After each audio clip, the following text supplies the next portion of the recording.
Hello student, स्वागत है आप सभी का पटना कंपटीशन क्लासेस में। जैसा कि अभी एग्जाम हो रहे हैं ग्रुप डी के, तो उसमें लगातार क्वेश्चन पूछे जा रहे हैं और जिस तरह के क्वेश्चन पूछे जा रहे हैं उसी तरह के क्वेश्चन आप सभी को कराए जाएंगे। ठीक है, चलिए आगे बढ़ते हैं। पहला नंबर क्वेश्चन है, लॉग का क्वेश्चन है, तो इसमें ज़रा ध्यान से दीजिएगा, कुछ चीज़ का जानकारी आपको होना जरूरी है। जैसे कि पहला, लॉग 10, अगर यहाँ कुछ भी फंक्शन रहे, ठीक है, यहाँ पे कुछ भी रहे, तो यहाँ पे 10 प्राकृतिक रूप से रहता भी है और छिपा हुआ भी रहता है। ठीक है, तो यहाँ पर 10 लिख भी सकते हैं और नहीं भी लिख सकते हैं। यहाँ पे फंक्शन कुछ भी रहे, ठीक है, तो इसको फंक्शन कहा जाता है और इसको बेस कहा जाता है। क्या कहा जाता है? इसको बेस, और इसको फंक्शन कहा जाता है। ठीक है, चलिए यहाँ आगे बढ़ते हैं। लॉग बेस 10 दिया हुआ है, ठीक है, हम डायरेक्ट फंक्शन को बोलेंगे। ठीक है, log 2 दिया हुआ है। चलिए log 2 का मान दिया हुआ है कितना है? a, और log 3 का मान कितना दिया हुआ है? b। यहाँ पे आप देख रहे हैं, तो आपका सवाल है log 128/15। ठीक है, अब यहाँ पर इसको किस फॉर्म में तोड़ना है? ध्यान दीजिएगा, log 128/15 अगर p/q के फॉर्म में रहता है, ठीक है, यानी कि भागा के फॉर्म में रहता है तो माइनस कर देते हैं, और गुना के फॉर्म में रहता है तो जोड़ देते हैं। चलिए यहाँ पर इसको जो है ना भागा के रूप में है, तो इसको माइनस कर दीजिए। ठीक है, 128 माइनस लॉग कितना हो जाएगा? 15।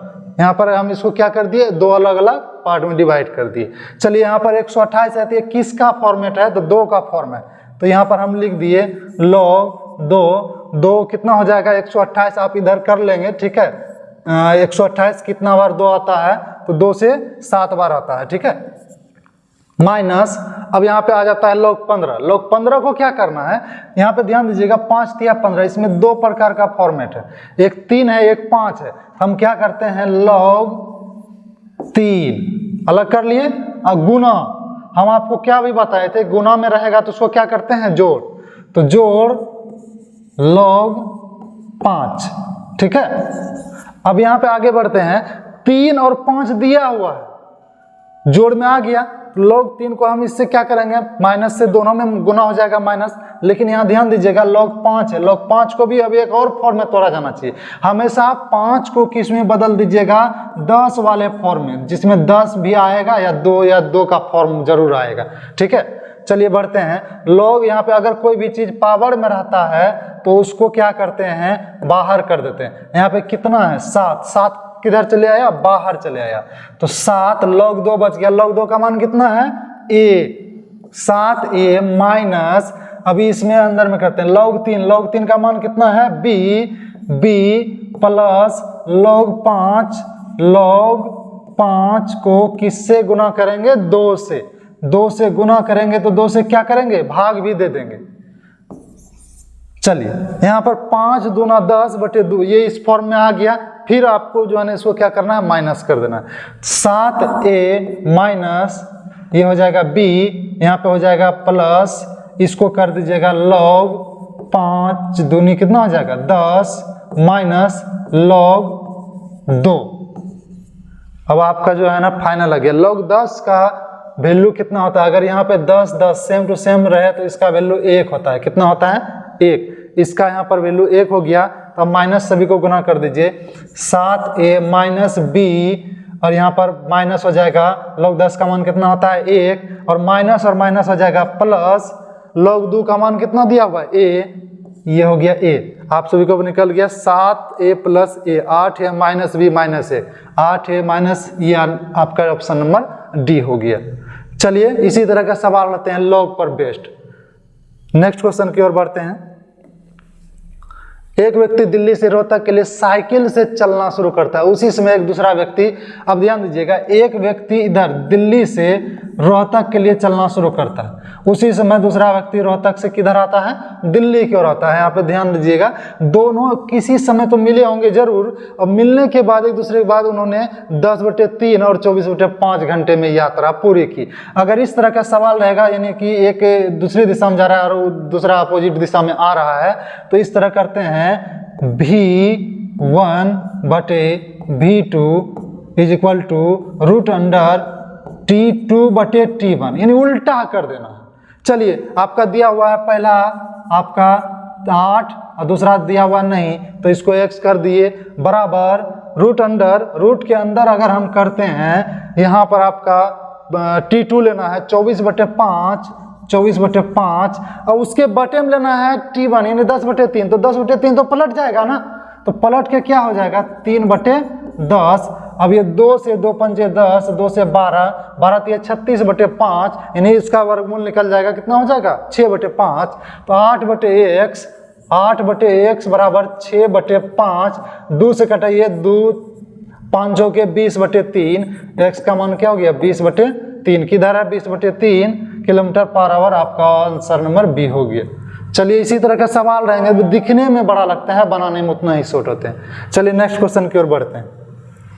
यदि दो वर्गों के क्षेत्रफल का अनुपात 1:3 दिया हुआ, आप सभी को पता है वर्ग का क्षेत्रफल क्या होता है, भुजा स्क्वायर, यानी A1 का स्क्वायर अनुपात A2 का स्क्वायर, दोनों का अनुपात दिया हुआ 1:3, तो 1:3 ले लेते हैं। अच्छा एक बात बताइए, दोनों पर अगर स्क्वायर है तो दोनों स्क्वायर जो है ना इक्वल के उस साइड जाते हैं तो रूट में कन्वर्ट होते हैं ना, तो ये A1 अनुपात A2 हो जाएगा। रूट में अगर होंगे तो √1 का मान 1 अनुपात और 3 का मान रूट में तो निकलेगा ही नहीं बाहर, तो 1:3 हो गया ना। अब यहाँ पे पूछ रहा है वर्गों के परिमाप का अनुपात क्या होगा। परिमाप मतलब समझ रही है, परिमाप 4 गुना भुजा, वर्ग का परिमाप क्या होता है 4 गुना भुजा, तो 4 से इसको गुना कर देते हैं, 4A1 अनुपात 4A2 बराबर, अगर इसमें हम दोनों को 4 से गुना कर देते हैं, देखिए 4 × 4 है और 4√3, तो 4 तो फिर से कट ही जाएगा ना, तो क्या अनुपात निकलेगा 1:3, यानी वही रह जाएगा। कहाँ 1:3, आपका ऑप्शन नंबर ए में। कुछ नहीं करना है, अगर इस तरह का दिया रहेगा क्षेत्रफल का अनुपात और वर्ग या भुजा वगैरह का अनुपात हो जाएगा, सीधा ही चेक कर दीजिएगा, यही आपका आंसर हो जाएगा। चलिए यहाँ पे देखिए, यदि थीटा बराबर 30 डिग्री दिया हुआ है तो निम्न में क्या साइन 2θ के बराबर होगा। अच्छा यहाँ पर जरा बताइएगा, थीटा 30 है तो साइन 2θ, यहाँ पे साइन 2θ, यहाँ 30 दूनी कितना हो जाएगा साइन 60, कितना हो जाएगा साइन 60।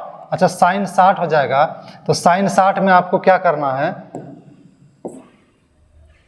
साइन 60 का वैल्यू कितना हो जाता है, यहाँ पे 60 हो गया, साइन 60 का वैल्यू कितना होता है √3/2 होता है, कितना होता है √3/2।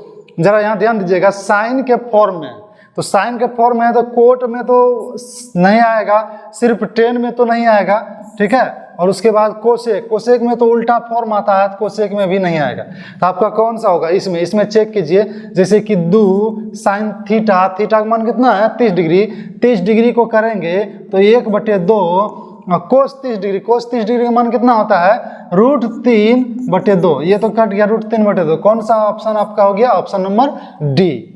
चलिए नेक्स्ट क्वेश्चन के बढ़ते हैं। चलिए देखिए यहाँ पर एक कक्षा में 35 छात्रों द्वारा प्राप्त किए गए अंकों का औसत 63 है, तो 35 छात्रों द्वारा प्राप्त किए गए अंकों का औसत 63 है। चलिए संख्या गुना औसत योग होता है, कुल योग हो गया जोड़। अब यहाँ पर 2 छात्र आ गए, उनका भी औसत दिया हुआ है 85, तो 2 × 85, ठीक है, ये भी इनका योग हो गया। कुल योग बटे कुल संख्या औसत होता है, कुल संख्या की पहले 35 था, 2 ठो नया आ गया, तो कितना हुआ 37, कितना हो गया 37। चलिए यहाँ पर ध्यान दीजिएगा, अब ये कुल योग करते हैं तो 2 × 85, 85 तो 8 × 16 यानी 170, 171 जोड़, ये हो गया आपका 35 या कितना होता है 105 और 35 के होता है 210, तो हो गया 2205, कितना हो गया 2205 बटे 37। अब 5 एक कितना हो गया 6 और यहाँ पर 7 हो गया, 2 एक कितना हो गया 3, 2 2376 बटे 37। अब इससे इसको डिवाइड करना है, चलिए डिवाइड करते हैं। 37 से जरा ध्यान दीजिएगा, अगर इसको 40 परफेक्ट शून्य वाला डिजिट के आसपास लेके जाते हैं, 40 से 237 यानी कि लगभग 6 बार में 240 खाएगा, इसका मतलब 37 से ये 6 बार में खाएगा। 37 × 6 कीजिएगा तो कितना हो जाएगा 222 हो जाएगा, 7×42 हाँ 222 हो जाएगा, 222 यहाँ पर, और 37 में 22 घटाइएगा 15, 156, और 156 37 से कितना बार में खाएगा 37 4 बार में खा जाएगा, कितना बार में खा जाएगा 4 बार, फिर कुछ बच जाएगा जो कि दशमलव में आएगा, तो 64 किस में है, और 64 आपका ऑप्शन नंबर ए में है, ठीक है। यहाँ दिया हुआ है 4:05 पर घड़ी के घंटे और मिनट की सुई के बीच। अब घड़ी का कोई भी दिया हुआ है, ठीक है, यहाँ पर 4 है, ठीक है, यहाँ पर घंटा और मिनट का बीच का कोण बनाना है। तो इसके बीच का कोण बनाने के लिए क्या करना होता है, 30 घंटा माइनस 11/2 मिनट, ये आपका होता है अभिष्ट डिग्री, ठीक है, डिग्री। 30 घंटा, घंटा कितना है 4, 30 चौके 120 माइनस 11/2 मिनट, मिनट का मान 5 है, तो 11/55/2, तो 55/2 कितना हो गया 27.5, 27 दोनों 54 1 55, 27.5, 120 में 27.5 घटा देंगे तो यहाँ पे कितना हो जाएगा 0.5, किस में आ रहा है आपका, यहाँ पर आ रहा है 92.5 कर लीजिएगा इसमें, ठीक है। और यहाँ पर 11 में 7 गया 0.5 और यहाँ पे इससे 5 ले लिए तो 92.5। चलिए नेक्स्ट क्वेश्चन की ओर बढ़ते हैं। यदि किसी मिश्र धातु में 2.2 ग्राम तांबा और 3 पूर्णांक, अब यहाँ पे दिया हुआ है मिश्र धातु में तांबे और निकल का अनुपात पूछ रहा है। अब वहाँ पे दिया हुआ है दोनों का, ठीक है, हम क्या करते हैं, इसको करते हैं 2 दूना 4 1 5/2, ये हो गया तांबा, और निकल दिया हुआ है 3 तिया 9 2 11/3, 11/3। अगर ये अनुपात डायरेक्ट दिया हुआ है, आपको करना क्या है, सिर्फ इसको इधर करना है, इसको इधर करना है, कोना कोनी गुना होता है ना, आप लोगों को पता अनुपात। 5 तिया 15/22, 15/22 किस में है, ऑप्शन नंबर डी में है। बस सिंपल सवाल सब पूछ रहा है, बस आप लोग को थोड़ा सा दिमाग लगाते जाइएगा, बनते जाएगा। चलिए नेक्स्ट क्वेश्चन की ओर बढ़ते हैं। एक प्रकार के डिब्बों में प्रत्येक में 48 मिठाइयाँ आ सकती है, जबकि दूसरे में 80 मिठाइयाँ आ सकती है। करना है ऐसा सवाल, कितना बड़ा दिख रहा है, लेकिन ये सवाल में कुछ नहीं, बस कॉमन चीज ध्यान दीजिएगा। अगर न्यूनतम कहेगा तो एलसीएम लेना है, उच्चतम कहेगा तो एचसीएफ लेना है। न्यूनतम कहेगा तो एलसीएम लेना है और उच्चतम कहेगा तो एचसीएफ लेना है। यानी कम से कम वाला सेंस का है, न्यूनतम संख्या कितनी होनी चाहिए, तो क्या लीजिएगा एलसीएम, तो 48, 80 एलसीएम ले लीजिएगा तो क्या हो जाएगा, यहाँ पर 2 से कर दीजिएगा तो 24 होगा, ये 40 हो जाएगा, 2 से ये 12 हो जाएगा, 20 हो जाएगा, 2 से ये 6 हो जाएगा, 10 हो जाएगा, और 2 से 3 हो जाएगा, 5 होगा, 5 तिया 15 दूनी 30 दूनी 60 दूनी 120 दोनों कितना हो जाएगा आपका 240 आंसर हो जाएगा। इस तरह का सवाल बहुत ज्यादा मात्रा में पूछा जा रहा है। चलिए नेक्स्ट क्वेश्चन की ओर बढ़ते हैं। यहाँ पर अब आ गया, देखिए सवाल 0.9 का वर्गमूल आपको निकालना है। चलिए 0.9 का वर्गमूल निकालते हैं। 0.9 का वर्गमूल है, वर्गमूल के लिए क्या करना होता है आप सभी को पता है कि पहले डबल डिजिट आप हमेशा पूरा लीजिए। चलिए यहाँ पर 9 सिंगल डिजिट में है, इसको डबल डिजिट पूरा लिए तो कितना हो गया 9 0 हो गया। 9 0 हो गया तो अब इसको दशमलव के बदले हम दशमलव दे दिए। चलिए अब 90 किससे आप किससे कीजिएगा, जो गुना डबल बार उसको 9 से 9 बार 9 मा 81, तो यहाँ पर कितना बच गया 9।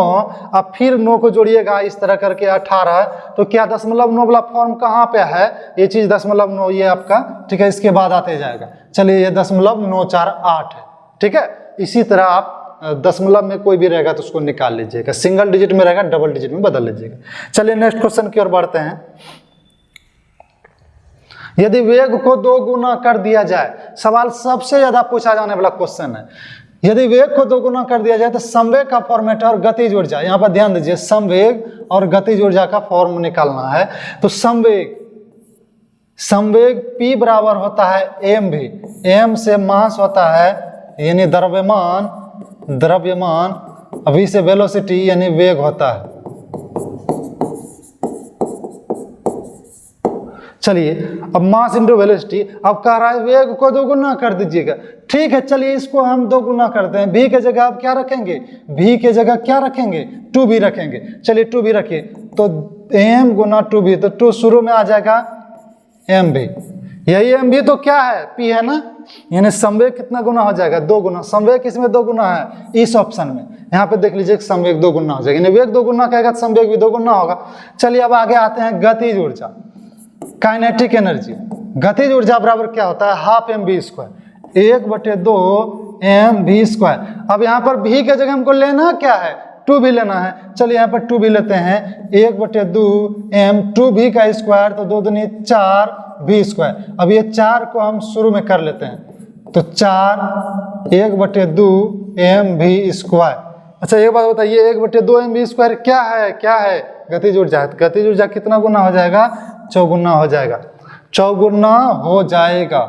यहाँ ध्यान दीजिएगा, बढ़ जाएगा नहीं हो जाएगा, बढ़ेगा। जैसे कि यहाँ पे 4 गुना, पहले 1 गुना था, ये हाफ एम बी स्क्वायर, अब 4 एम बी स्क्वायर। नहीं कुछ तो इसमें 1 है ना, तो कितना बढ़ा? 3 बढ़ा, लेकिन हो कितना गया? 4 गुना हो गया। तो यहाँ पे इसको लिख दीजिएगा 4 गुना हो जाएगा। ठीक है, चलिए ये आपका हो गया। इसी तरह का सवाल पूछे जा रहे हैं अभी धड़ल्ले से ग्रुप डी में। बस आप लोग थोड़े से दिमाग लगाएंगे, बहुत कुछ नहीं है सवाल में, बहुत ज़्यादा दम नहीं है, थोड़ा सा बहुत आसान आसान सवाल दिए जा रहे हैं। आप लोग को किसी भी तरह से बस हल्के इसी तरह से पढ़ते रहिए और आप लोग सीखते रहिए। यही अपेक्षा करते हैं कि आप लोग जब बहुत जल्दी सक्सेस कर जाए, एग्जाम आप लोग का अच्छे से जाए। धन्यवाद।